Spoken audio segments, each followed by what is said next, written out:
Nero, mad Roman emperor or victim of history? Part 1. The boy who became emperor. Imagine this, you're 16 years old. Most teenagers are worried about school, friends, maybe their first love. But you? One morning, you wake up as the most powerful human being on the planet. You are now the emperor of Rome, a child of ambition and blood. Nero was born in the year 37 AD in the coastal town of Antium, Italy. His birth was troubled, a difficult delivery, almost fatal for his mother, Agrippina. Ancient writers whispered that omens surrounded him. Some said a ray of sunlight touched him before his body even hit the ground. Others claimed astrologers predicted a dark future. He would one day rule, but he would also murder his own mother.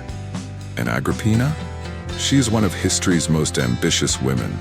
She wasn't satisfied with her son being wealthy or respected. She wanted him to wear the crown of the Roman world. Nero's father, Domitius Ahenobarbus, died young. His death left the boy in a cold, calculating world where family was just another weapon in the struggle for power.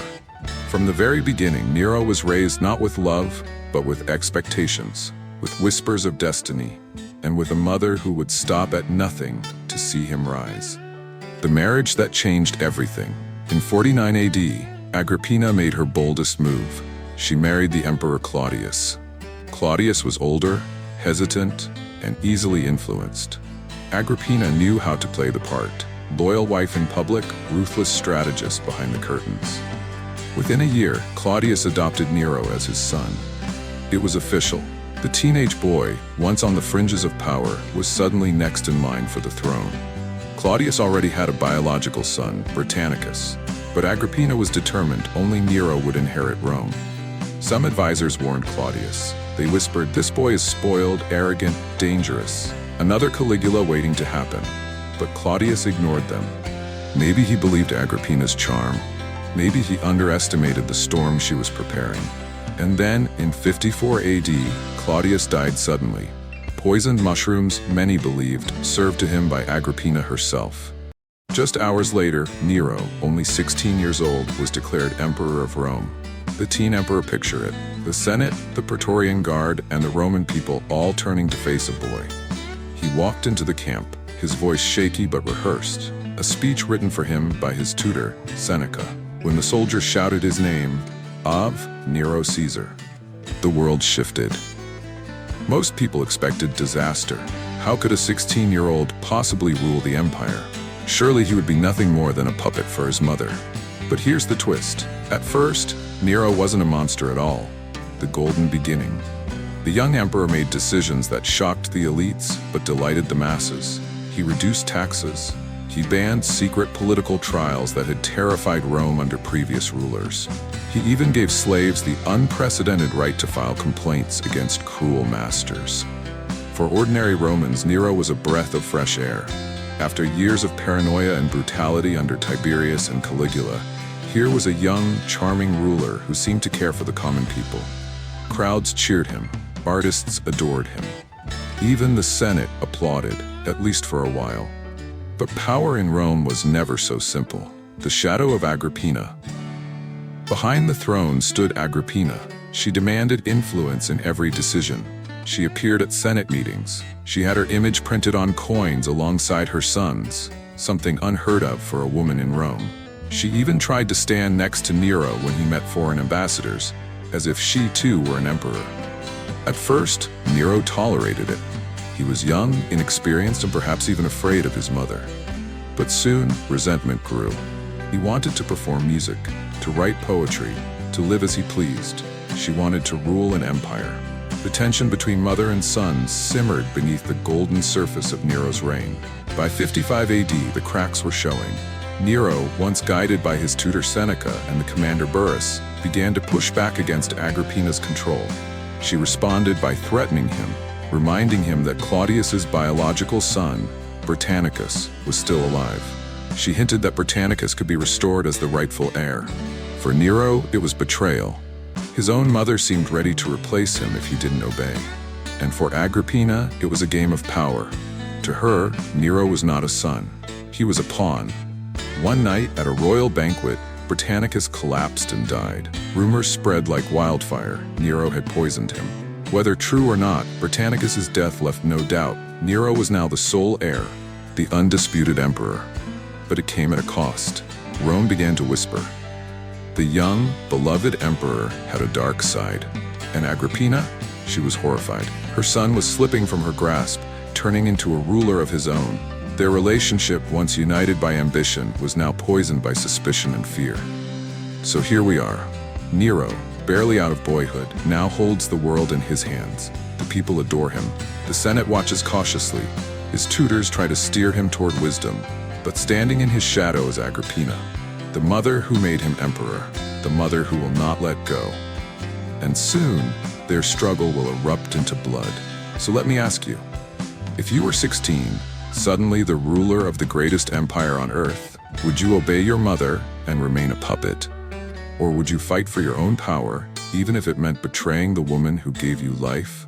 Comment below, because in the next chapter of Nero's story, we'll see what happens when a boy emperor dares to break free. Part 2. The Artist Emperor and the First Blood. Rome loved gladiators. Rome loved blood, war, and conquest. But Nero loved music, theater, and poetry. And in that difference lies the heart of his downfall. While other rulers dreamed of military campaigns, Nero dreamed of applause. He practiced the lyre for hours, he composed verses and sang before small audiences. Eventually, he stepped onto the stage himself, something unthinkable for a Roman emperor. To the lower classes, this was electrifying. Their ruler was one of them.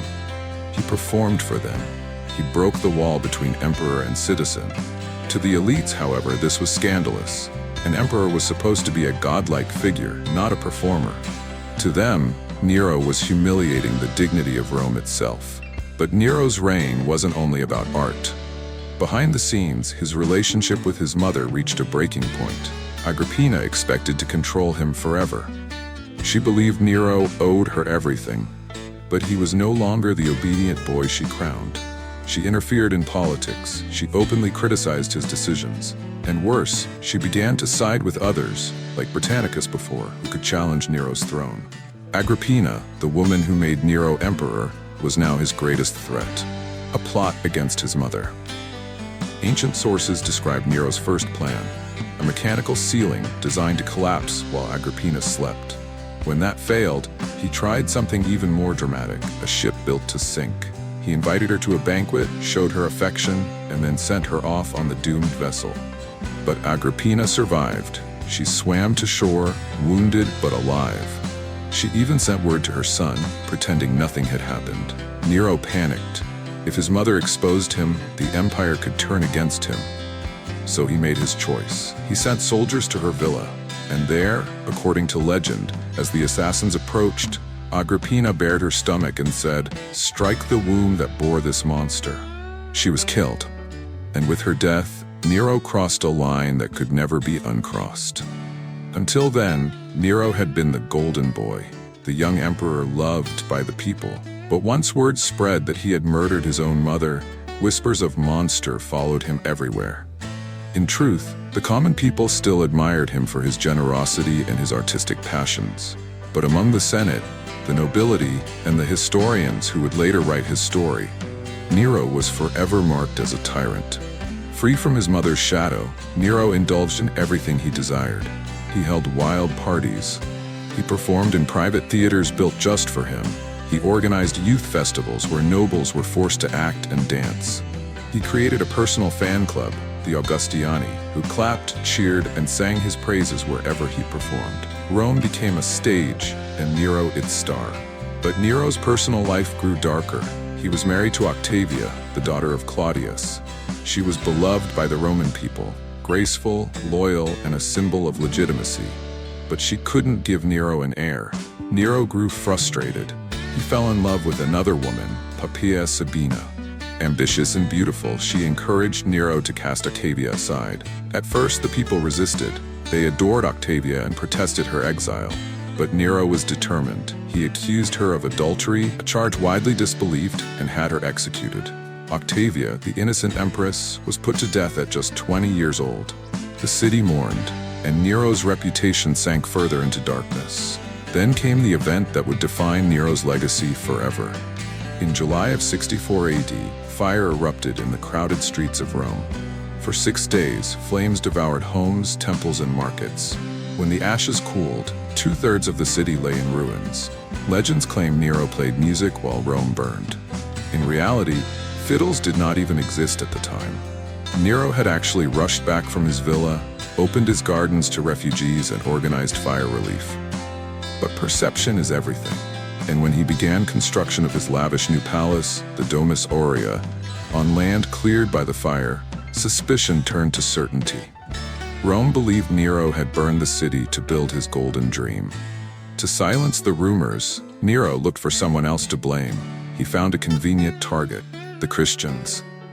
At the time, Christianity was a small, misunderstood sect. To Romans, they were strange, secretive, and refused to honor the traditional gods. Nero declared them guilty. The punishments were horrifying. Some Christians were crucified, others were torn apart by wild animals. Many were coated in pitch and set aflame, burning like human torches to light Nero's gardens at night. This cruelty, more than anything else, sealed Nero's reputation as a tyrant in history. And yet, history is never so simple. Because while the Senate and historians condemned him, many common people still loved Nero. He cut taxes, he provided food and entertainment. He saw himself not as a conqueror, but as an artist, a performer, almost a celebrity emperor. But emperors could not be celebrities. Rome demanded warriors, generals, gods among men.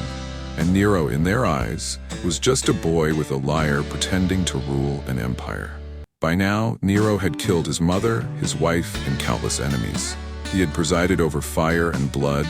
He had built palaces of gold and filled Rome with music while corpses burned in the streets. The artist emperor was adored by the crowd, despised by the elite, and haunted by his own choices. The stage was set. His paranoia would only grow. Conspiracies would rise. And soon, even those closest to him would turn against him. So what do you think? Was Nero truly the monster who murdered his family and burned Christians alive? Or was he a misunderstood visionary, crushed by the expectations of an empire that demanded a conqueror, not an artist? Comment below, because in the final act of this story, we'll watch the fall of Rome's most infamous emperor. Part 3: Fire, Fear, and the Fall of an Emperor. June 68 AD. The Palace of Rome is silent. No guards, no servants, no friends. The most powerful man in the world wakes to find himself utterly alone. This is how Nero's story ends. But how did the adored boy emperor fall so far? After the Great Fire of Rome in 64 AD, Nero's reputation could never recover.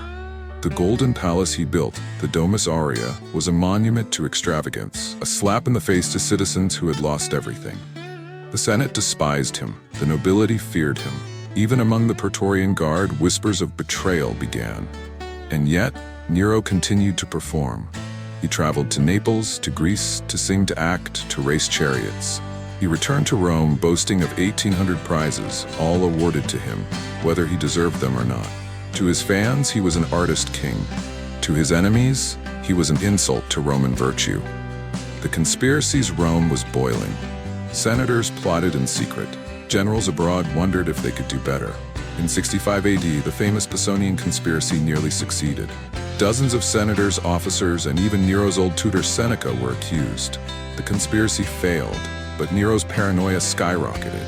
He executed or exiled many. Seneca, once his guiding star, was ordered to commit suicide.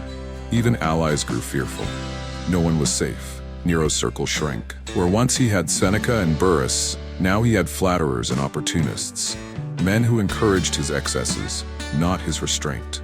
Even Nero's personal life descended into tragedy. Poppaea Sabina, the woman for whom he had killed his first wife, was pregnant with his child.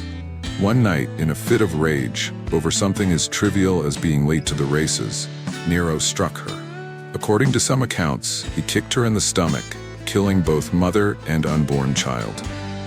Whether the story is true or not, the damage was done. Nero was now remembered as the man who murdered not only his mother, but his wife and child as well. Nero's later years were haunted by guilt and superstition.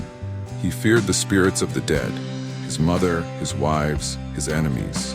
He claimed to see omens, comets blazing in the sky, warnings of divine wrath. But instead of retreating, Nero pushed further into extravagance. He staged enormous games, ordered grand constructions, and continued to surround himself with yes-men who applauded his every performance.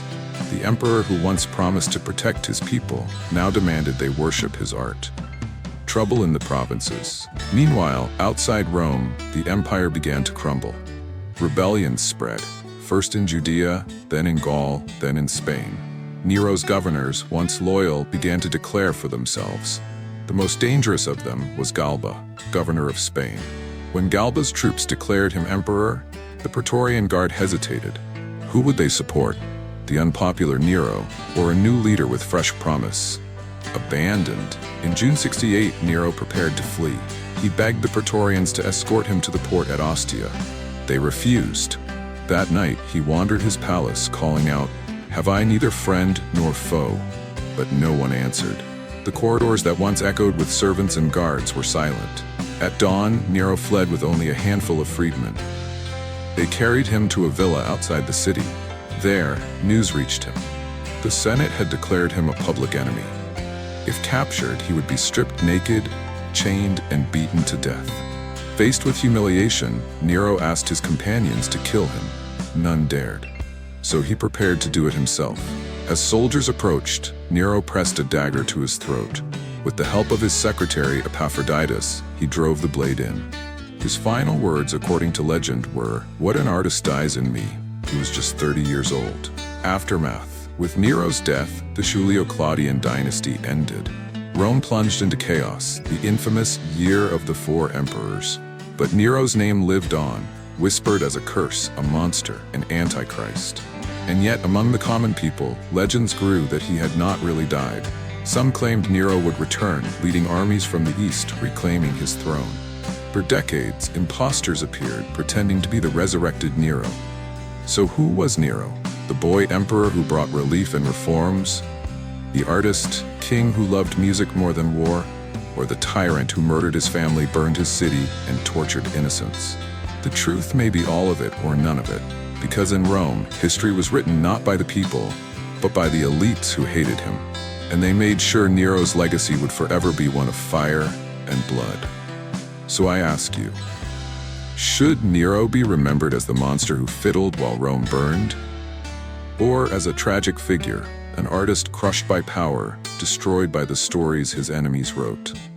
Leave your thoughts in the comments. And if you want to uncover more hidden truths about history's most infamous rulers, make sure to subscribe, because the past is never as simple as it seems.